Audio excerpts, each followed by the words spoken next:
I love the secular historians, right?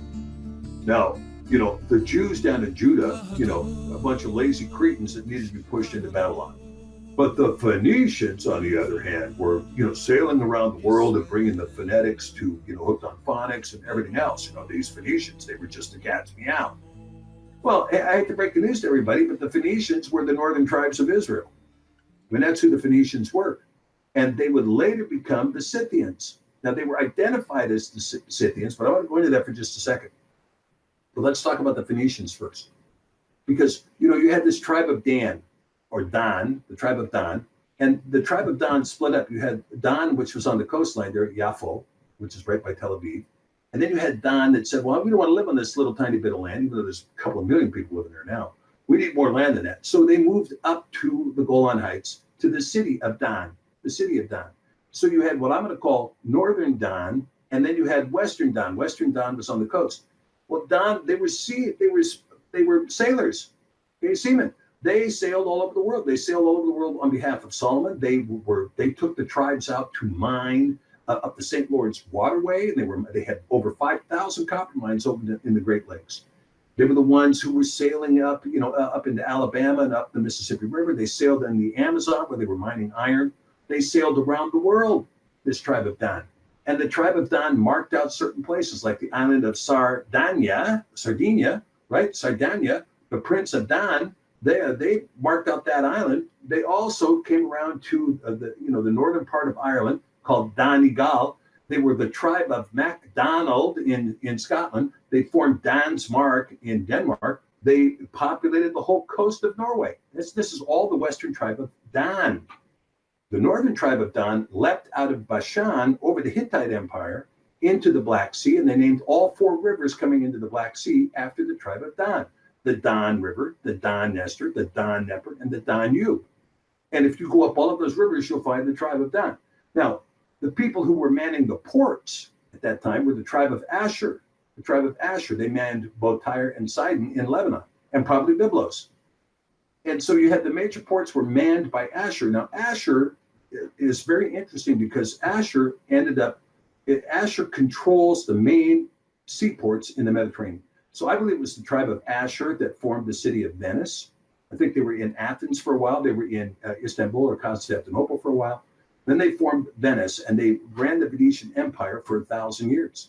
Now that tribe of Asher is housed primarily in Barcelona. Barcelona, Spain, is where the tribe of Asher could be found. But the sons of the tribe of Asher were the ones who claimed to be dark nobility, the Illuminati, the Jesuits. Those were the sons of Asher, right? They call them the dark nobility. It came out of where? Venetia, Venice, because it was the tribe of Asher.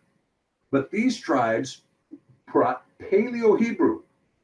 Now, the secular world will tell you, well, that's Phoenician. That's not Phoenician, it's Paleo-Hebrew. The language, as you can see in the Dead Sea Scrolls, you had the language started out as Paleo-Hebrew, and it changed over the centuries. And once the Jews came in, once the people of Yahud went into the Babylonian captivity, the language changed. The language changed. Aviv, the first month of the year, became Nisan. You ended up with a month called Tammuz. The seventh month of the year, Ethanim, became Tishri, right? You had all of these changes made under the Babylonian captivity, and the language began to change. And so you get the Hebrew that we know today, which is not really modern Hebrew. Modern Hebrew is a different script altogether. You can see it in Israel when you go there. It's a different script.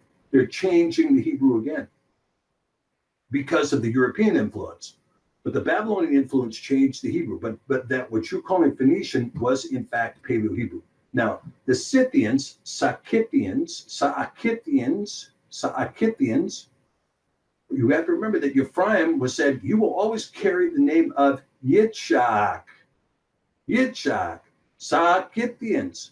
The Saakitians were, taken into captivity following the Babylonian captivity, and they eventually joined in the Indus River Valley, where all of the 12 tribes of Israel went, and they eventually came over the Caucasus into Ukraine, and then proliferated throughout Europe. But the Saakitians became the Saaka, and then later they became the Saxons, and then the Saxons, right? The Saakitians. And so it is Paleo-Hebrew. So you see that you really have a transfer of these houses of Israel. Now, with the Et Sefer, because in the Yad Sefer we have gone to a transliteration of hard transliteration of 3,100 names, you can't begin to see these tribes. And if you read in Fourth Ezra will tell you that the 10 tribes went to a place called Artsareth, where they had never been before, in order to practice the statutes they did not practice in the land.